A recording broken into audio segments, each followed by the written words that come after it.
El amparo directo. Procedencia. Ley de Amparo, título segundo, capítulo segundo, sección primera, artículos del 170 al 174.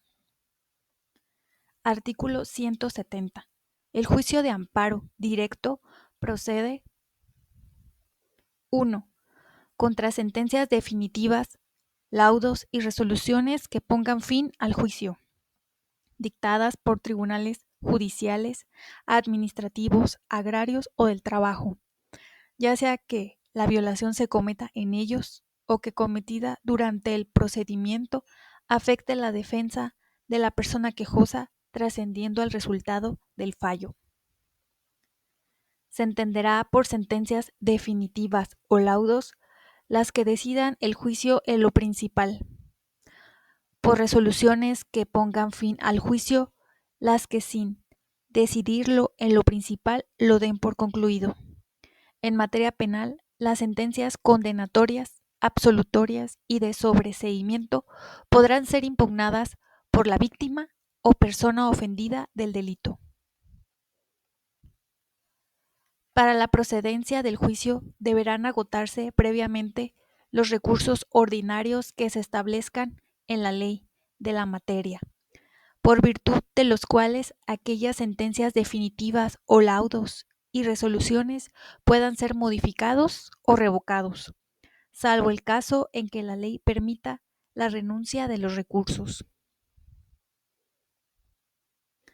Cuando dentro del juicio surjan cuestiones sobre constitucionalidad de normas generales que sean de reparación posible por no afectar derechos sustantivos ni constituir violaciones procesales relevantes, solo podrán hacerse valer en el amparo directo que proceda contra la resolución definitiva. Para efectos de esta ley, el juicio se inicia con la presentación de la demanda. En materia penal, el proceso comienza con la audiencia inicial ante el juez o jueza de control. 2. Contra sentencias definitivas y resoluciones que pongan fin al juicio dictadas por tribunales de lo contencioso administrativo, cuando éstas sean favorables a la persona quejosa, para el único efecto de hacer valer conceptos de violación en contra de las normas generales aplicadas. En estos casos, el juicio se tramitará únicamente si la autoridad interpone y se admite el recurso de revisión en materia contencioso-administrativa, previsto por el artículo 104 de la Constitución Política de los Estados Unidos Mexicanos. El Tribunal Colegiado de Circuito resolverá primero lo relativo al recurso de revisión contencioso-administrativa y, únicamente en el caso de que éste sea considerado procedente y fundado, se abocará al estudio de las cuestiones de constitucionalidad planteadas en el juicio de amparo. Artículo 171. Al reclamarse la sentencia definitiva, laudo o resolución que ponga fin al juicio, deberán hacerse valer las violaciones a las leyes del procedimiento, siempre y cuando la persona quejosa las haya impugnado durante la tramitación del juicio, mediante el recurso o medio de defensa que, en su caso, señale la ley ordinaria respectiva y la violación procesal trascienda al resultado del fallo. Este requisito no será exigible en amparos contra actos que afecten derechos de menores de edad o incapaces, al estado civil o al orden o estabilidad de la familia, ejidatarios o ejidatarias, comuneros o comuneras, trabajadores o trabajadoras, núcleos de población ejidal o comunal, o quienes, por sus condiciones de pobreza o marginación, se encuentren en clara desventaja social para emprender un juicio, ni en los de naturaleza penal promovidos por la persona inculpada. Tampoco será exigible el requisito Cuando se alegue que la ley aplicada o que se debió aplicar en el acto procesal es contrario a la Constitución o a los tratados internacionales de los que el Estado mexicano sea parte. Artículo 172. En los juicios tramitados ante los tribunales administrativos, civiles, agrarios o del trabajo, se considerarán violadas las leyes del procedimiento y que se afectan las defensas de la persona quejosa, trascendiendo al resultado del fallo, cuando 1. No se le cite al juicio o se le cite en forma distinta de la prevenida por la ley. 2. Haya sido falsamente representada en el juicio de que se trate. 3. Se desechen las pruebas legalmente ofrecidas o se desahoguen en forma contraria a la ley. 4. Se declare ilegalmente confesa a la parte quejosa, a su representante o apoderado o apoderada. 5. Se deseche o resuelva ilegalmente un incidente de nulidad. 6. No se le concedan los plazos o prórrogas a que tenga derecho con arreglo a la ley. 7. Sin su culpa se reciban, sin su consentimiento, las pruebas ofrecidas por las otras partes. 8. Previa solicitud, no se le muestren documentos o piezas de autos para poder alegar sobre ellos. 9. Se le desechen recursos respecto de providencias que afecten partes sustanciales del procedimiento que produzcan estado de indefensión. 10. Se continúe el procedimiento después de haberse promovido una competencia o la autoridad impedida o recusada continúe conociendo del juicio, salvo los casos en que la ley expresamente la faculte para ello. 9. 11. Se desarrolle cualquier audiencia sin la presencia del juez o jueza o se practiquen diligencias judiciales de forma distinta a la prevenida por la ley. Y 12. Se trate de casos análogos a los previstos en las fracciones anteriores a juicio de los órganos jurisdiccionales de amparo. Artículo 173. En los juicios del orden penal se considerarán violadas las leyes del procedimiento con trascendencia a las defensas de la persona quejosa. ¿Cuándo? Apartado A. Sistema de justicia penal mixto. 1. No se le haga saber el motivo del procedimiento o la causa de la acusación y el nombre del acusador o acusadora particular si lo hubiere. 2. No se le permita nombrar defensor o defensora, en la forma que determine la ley, cuando no se le haga saber el nombre del o la adscrita al juzgado o tribunal que conozca de la causa, si no tuviere quien lo defienda.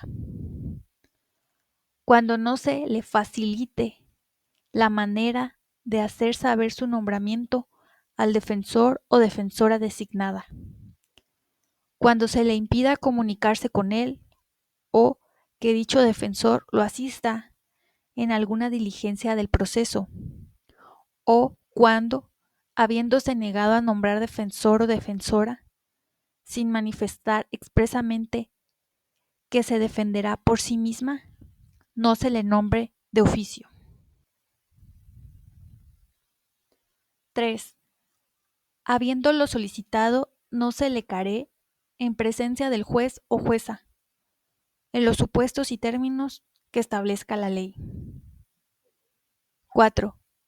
El juez o jueza no actúe con secretario o secretaria o con testigos de asistencia o cuando se practiquen diligencias en forma distinta de la prevenida por la ley. 5. No se le cite para las diligencias que tenga derecho a presenciar o cuando sea citado en forma ilegal, siempre que por ello no comparezca.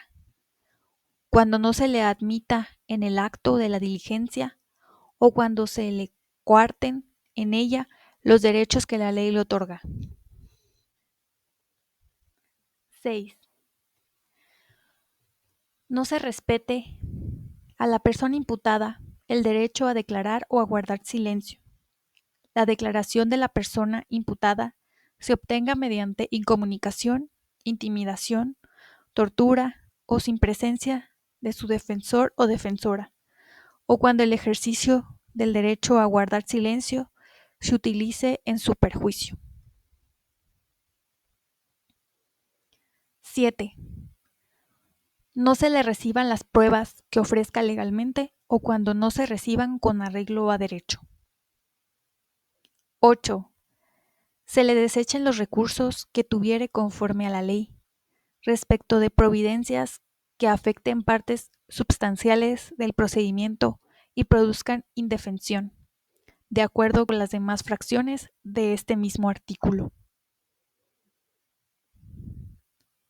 9. No se le suministren los datos que necesite para su defensa. 10.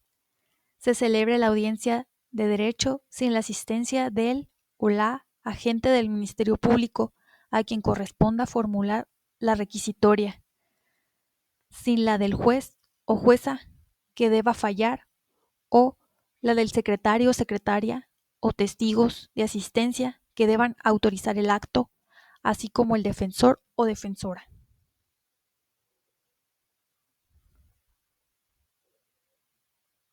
11.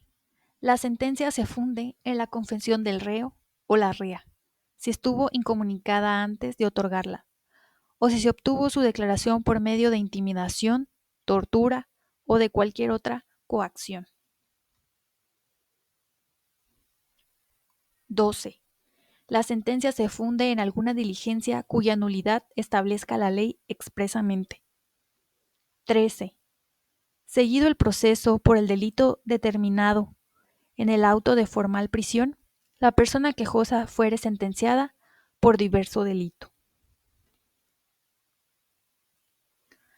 No se considerará que el delito es diverso cuando el que se exprese en la sentencia solo difiera en grado del que haya sido materia del proceso, ni cuando se refiera a los mismos hechos materiales que fueron objeto de la averiguación, siempre que, en este último caso, el o la Ministerio Público haya formulado conclusiones acusatorias cambiando la clasificación del delito hecha en el auto de formal prisión o de sujeción a proceso, y que la persona quejosa hubiese sido oída en defensa sobre la nueva clasificación durante el juicio propiamente tal. Y 14. En los demás casos análogos a los que las fracciones anteriores a juicio del órgano jurisdiccional de amparo.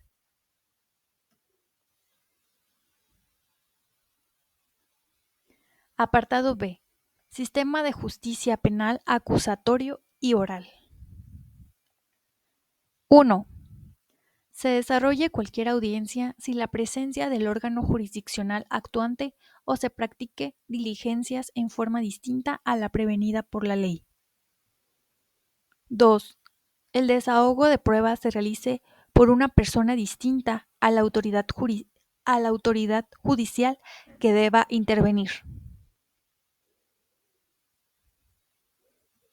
3.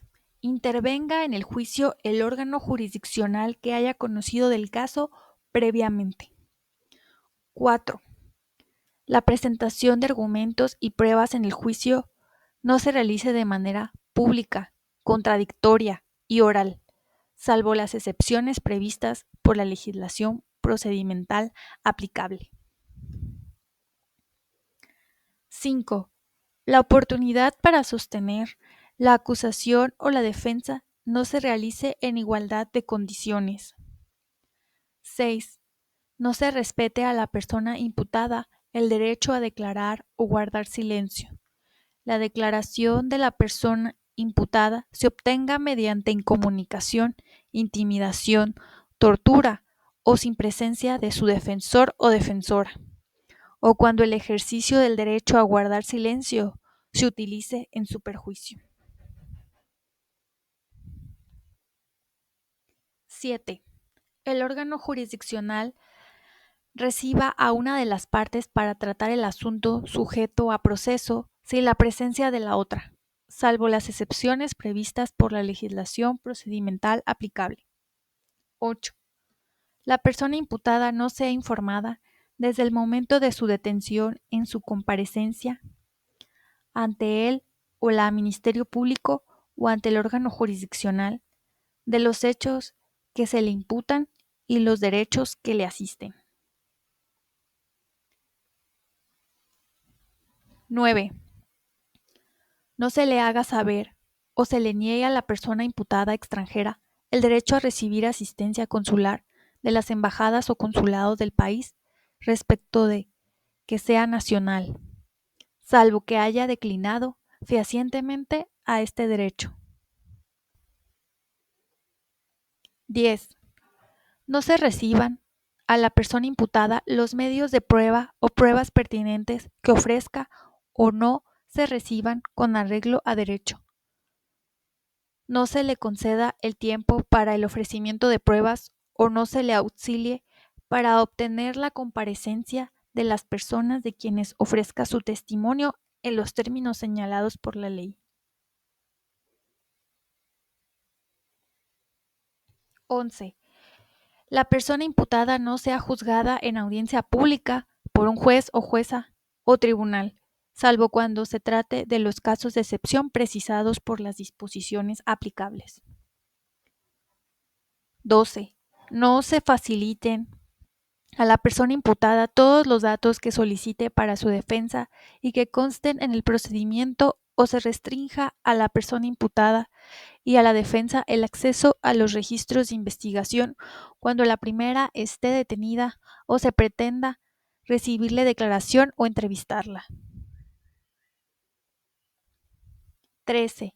No se respete a la persona imputada el derecho de contar con una defensa adecuada por abogado o abogada que elija libremente desde el momento de su detención o, en caso de que no quiera o no pueda hacerlo, el juez o jueza no le nombre un defensor o defensora pública, o cuando se impida, restrinja o intervenga la comunicación con su defensor o defensora. Cuando la persona imputada sea indígena, no se le proporcione la asistencia de un defensor o defensora que tenga conocimiento de su lengua y cultura, así como cuando el defensor o defensora no comparezca a todos los actos del proceso. 14. En caso de que la persona imputada no hable o entienda suficientemente el idioma español o sea sorda o muda y no se le proporcione la asistencia de un o una intérprete que le permita acceder plenamente a la jurisdicción del Estado o que tratándose de personas indígenas no se le proporcione un o una intérprete que tenga conocimiento de su lengua y cultura. 15. Debiendo ser juzgado por una autoridad judicial, no se integre en los términos previstos en la ley o se le juzgue por otro tribunal. 16. No se permite interponer los recursos en los términos que la ley prevea respecto de las providencias que afecten partes sustanciales del procedimiento que produzca indefensión.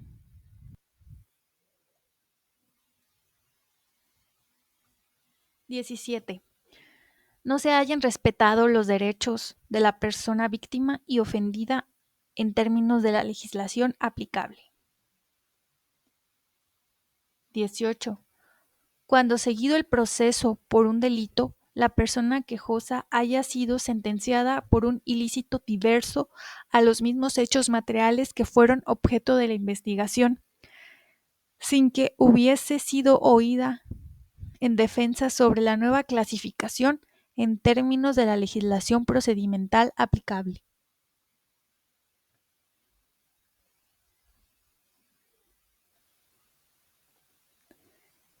No se considerará que el delito es diverso cuando el que se expresa en la sentencia solo difiere en grado del que haya sido materia del proceso, o bien sea el resultado de la reclasificación jurídica del delito en términos del Código Nacional de Procedimientos Penales.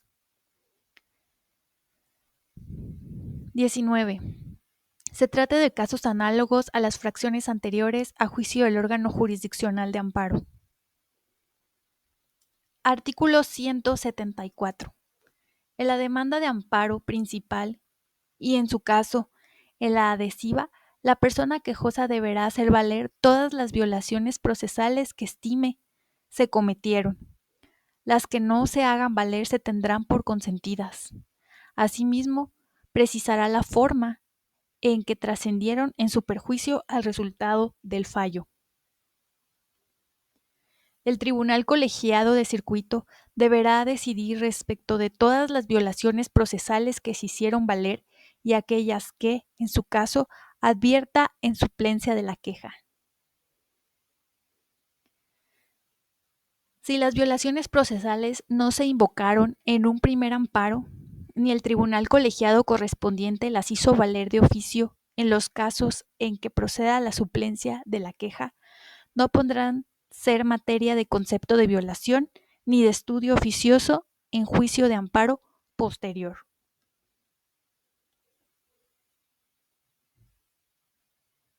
Continúa título segundo, capítulo segundo, pero ahora sección segunda.